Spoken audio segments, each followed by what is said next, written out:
Halo semuanya, perkenalkan kami dari kelompok 9 kelas 32.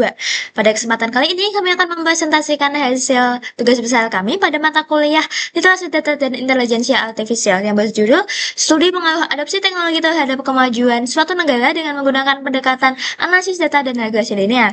Adapun anggota kelompok kami yang pertama ada Muhammad Iqbal Raihan dengan NIM 135240011, selanjutnya Anidia Naufal Priastika 135240013, Alina Aska 135240049, Angelina Andrea Alana 135240079 dan Farah Azhara Ramli Belukadang 135240091.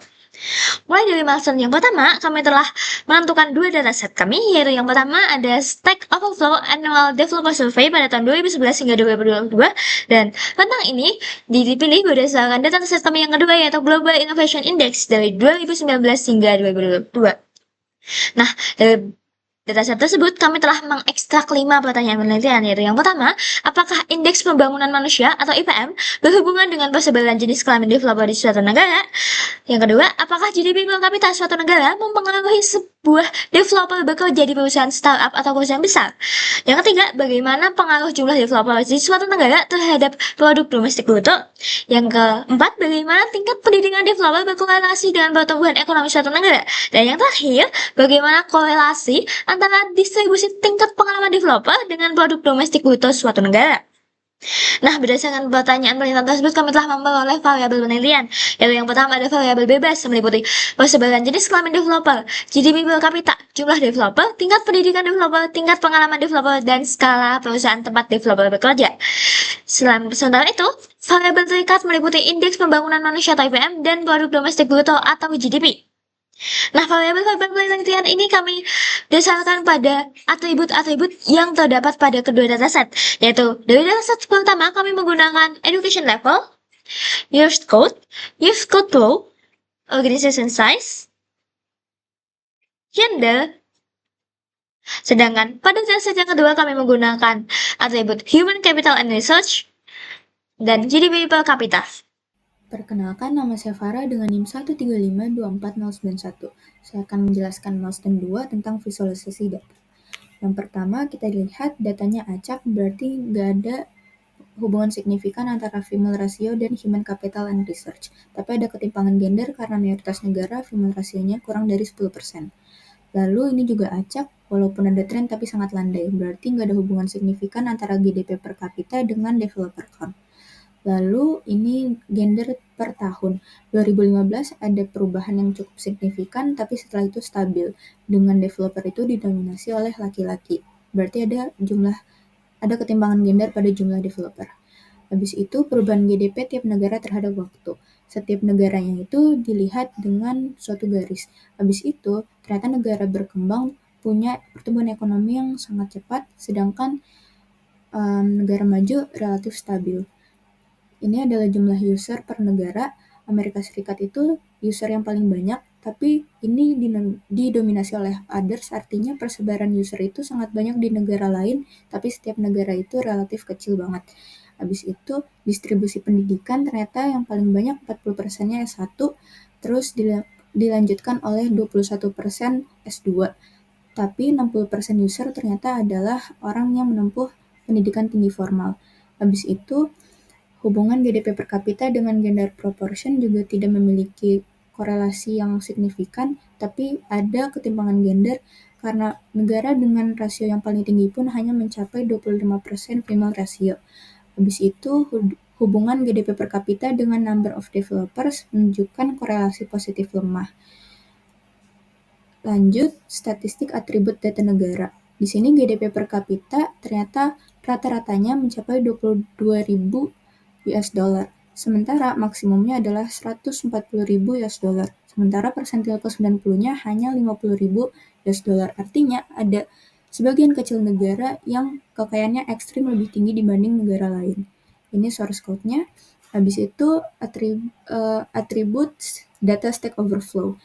Ternyata dari converted.com yearly atau gaji tahunan rata-ratanya 120.000, tapi maksnya sampai 45 juta, sedangkan mediannya cuma 58.000. Artinya, walaupun rata-ratanya juga cukup tinggi, tapi kebanyakan gaji developer itu lebih rendah dibanding orang yang sebagian kecil orang yang gajinya 45 juta ini. Terus ini source code-nya dan milestone 2 selesai. Terima kasih.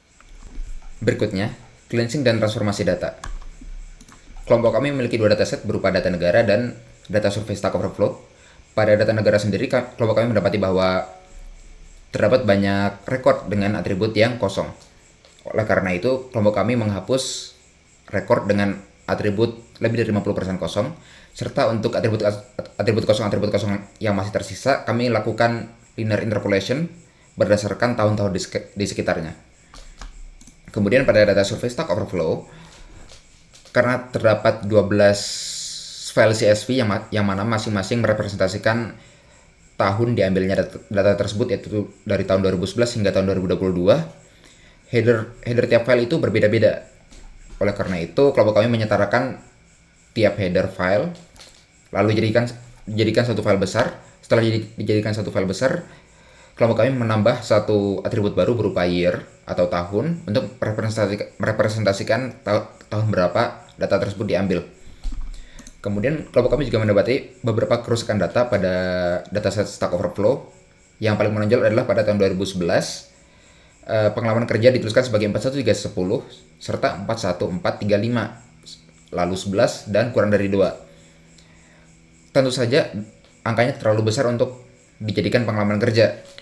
Setelah diselidiki, kelompok kami mendapati bahwa angka-angka besar tersebut merupakan format tanggal, dan setelah dikonversi menjadi format tanggal yang benar, didapat bahwa itu adalah yang pertama 25 2013, yang bawah 610 2013. Terdapat indikasi bahwa yang atas adalah 2-5 tahun, yang bawah adalah 6-10 tahun, serta 11 itu lebih dari 10 tahun. Kerusakan serupa juga didapat pada tahun 2013 serta 2014, yang mana besar perusahaan serta banyaknya pekerja dituliskan sebagai tanggal. Baik, lanjut dengan saya akan membahas tentang korelasi dan analisis sederhana. Pertama, adanya hubungan positif lemah antara Human Indicator Research dan persebaran jenis kelamin developer. Ini sangat kecil hubungannya, bahkan bisa dibilang bahwa tidak ada hubungan sama sekali. Kedua, korelasi programmer yang bekerja di big companies dengan GDP per kapita. Terdapat korelasi positif lemah, dan ini tidak terlalu signifikan karena p-value-nya yang lebih batas 0,05. Sebagian besar programmer di negara dengan GDP yang tinggi tidak terlalu bermasalah untuk bekerja di startup. Hal ini karena konteks sosioekonomi, di mana negara dengan GDP yang tinggi biasanya memberikan jaminan sosial, sedangkan di negara-negara GDP rendah, para programmer lebih memilih untuk bekerja di big companies karena suatu kestabilan yang diberikan oleh company-company, perusahaan-perusahaan yang besar.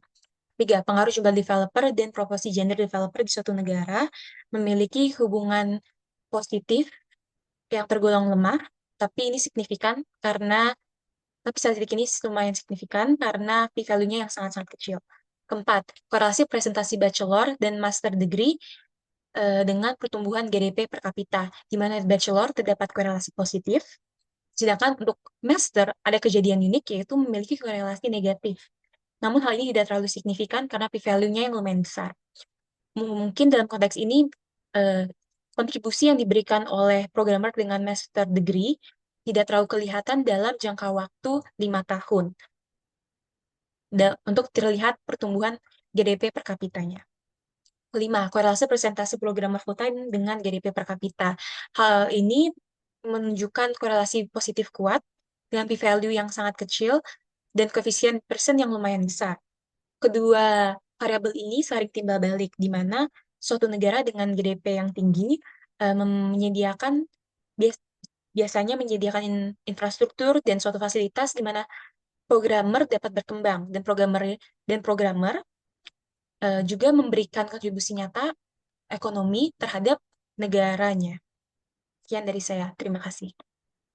Oke, itu aja dari presentasi kelompok kami, kelompok 9 dari kelas 32 Lydia. Mohon maaf jika ada kesalahan kata atau tutur katanya. Wabil taufiq wal hidayah. Wassalamualaikum warahmatullahi wabarakatuh.